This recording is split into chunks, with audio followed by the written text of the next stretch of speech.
Apa kapalnya ditenggelamkan?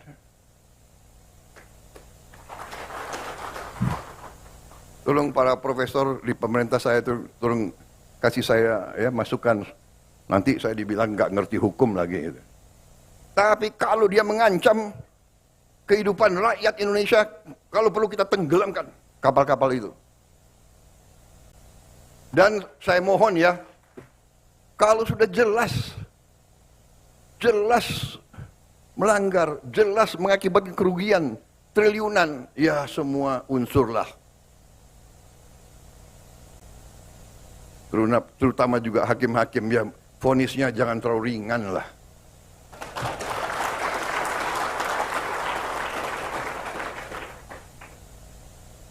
Nanti dibilang Prabowo nggak ngerti hukum lagi. Tapi rakyat pun ngerti, rakyat di pinggir jalan ngerti. Ngerampok triliunan, kalau triliunan, ratusan triliun. Vonisnya sekian tahun.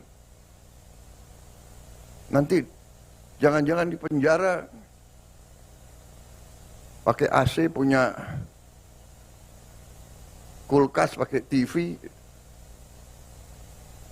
Tolong Menteri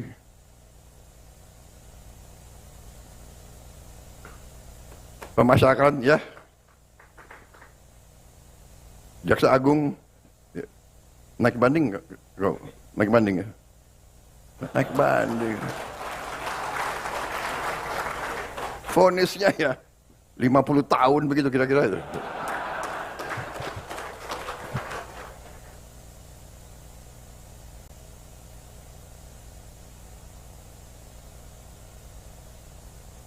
Kita semua, mari kita kembali ke jati diri kita, kembali ke 17 Agustus 45, cita-cita pendiri bangsa kita. Saya tidak mau nyalahkan siapapun, ini kesalahan kolektif kita. Mari kita bersihkan. Makanya saya katakan, aparat pemerintahan kita gunakan ini untuk membersihkan diri, untuk membenahi diri sebelum nanti rakyat yang membersihkan kita. Lebih baik kita bersihkan diri kita sendiri. Rakyat Indonesia sekarang tidak bodoh, mereka pinter-pinter. Semua orang punya gadget. Sudah lain, ini bukan 30 tahun yang lalu, ya kan? Ini bukan 20 tahun yang lalu. Jadi saudara-saudara, Musreng Bangnas ini saya gunakan kesempatan ini untuk tadi ucapan terima kasih, dan ada kesempatan untuk diperbaiki, saya kira ya kan, masukan dari daerah-daerah, dan juga saya minta kebesaran hati, kebesaran jiwa kita semua. Rakyat saya yakin akan sabar. Rakyat kita rakyat yang baik. Mereka mengerti siapa yang di atas jalan yang benar, siapa yang tidak di atas jalan yang benar. Saudara-saudara sekalian. Jadi marilah kita berbuat yang terbaik. Dalam arti perencanaan ini kita laksanakan dengan realisme, dengan hal-hal yang konkret. Ya. Terima kasih. Ada angka tadi, ya kita memang saya mencanangkan pertumbuhan 8%. Banyak yang tidak yakin dan tidak percaya. Ya kita buktikan.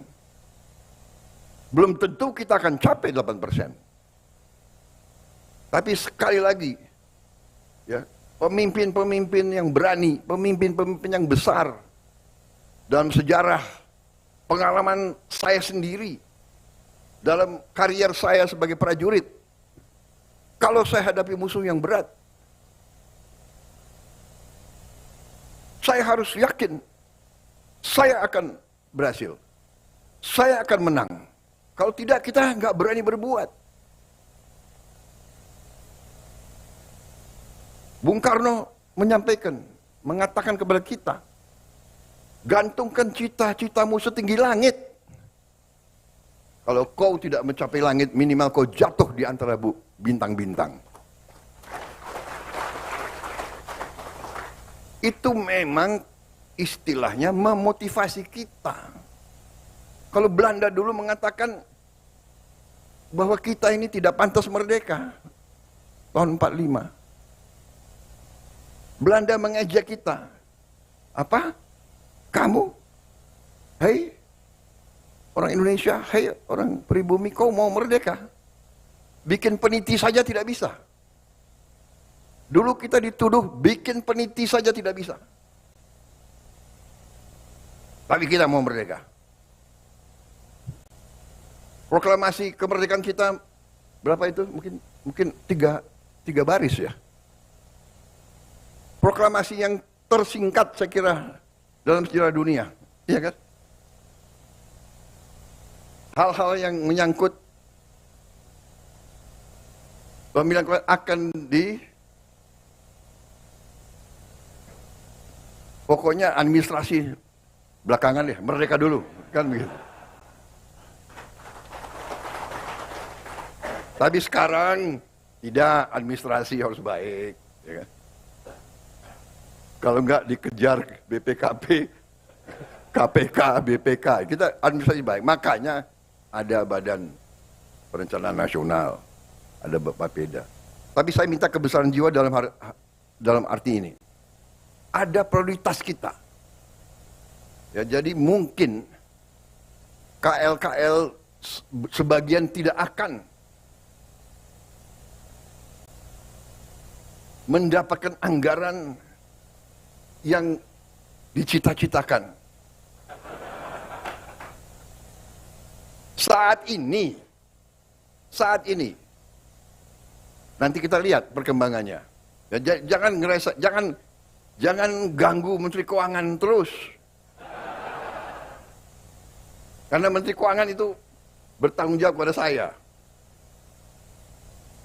Waktu saya Menteri Pertahanan, selalu saya dibatasi oleh Menteri Keuangan.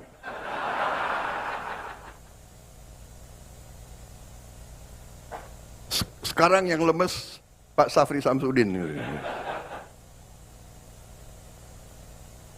Kalau dia merasa dibatasi oleh Menteri Keuangan, nanti Menteri Keuangan mengatakan, ini perintah Presiden. Setelah saya jadi Presiden, saya harus mikir, ya kan? Pertahanan sangat penting, tapi anak-anak ini harus makan. Iya kan? Guru-guru gajinya harus diperbaiki. Hakim-hakim harus segera dibikin rumah-rumah dinas yang layak. Tidak boleh ada hakim yang kontrak.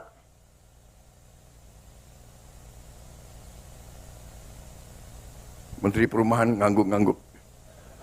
Terima kasih Menteri Perumahan. Tambah rambut putih aku lihat kau itu. Baru 2 bulan udah. Tapi masih senyum, saya terima kasih. Jadi ini juga para gubernur, para bupati ya, yang ikut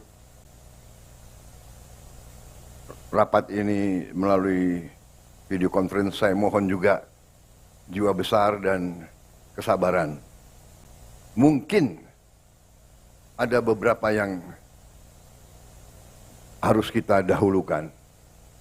Tapi percayalah ujungnya nanti gubernur bupati yang akan merasakan. Contoh, dana desa adalah sekarang 1 miliar 1 tahun. Benar ya? Dengan program makan bergizi, ya, itu nanti uang yang beredar di desa mungkin akan naik 5, 6, 7 kali. Saudara-saudara sekalian. Jadi bukannya kita akan tambah, tapi melalui mekanisme yang kita yakin harus sampai ke sasaran. Harus sampai ke sasaran.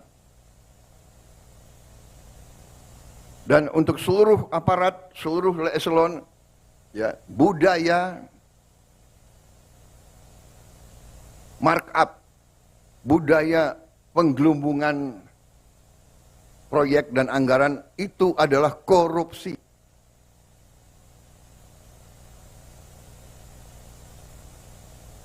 Saya ulangi, penggelembungan markup barang atau proyek itu adalah merampok uang rakyat. Kalau bikin proyek yang nilainya 100 juta, ya 100 juta. Bikin rumah 100 juta, ya 100 juta. Jangan 100 juta dibilang 150 juta. Budaya ini harus kita kurangi, saudara-saudara.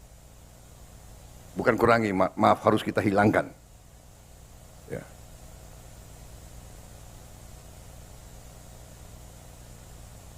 Saya tidak akan ulangi angka-angka, saudara sudah sering dengar ceramah saya, ya, apa itu ICOR, Incremental Capital Output Ratio kita terlalu tinggi.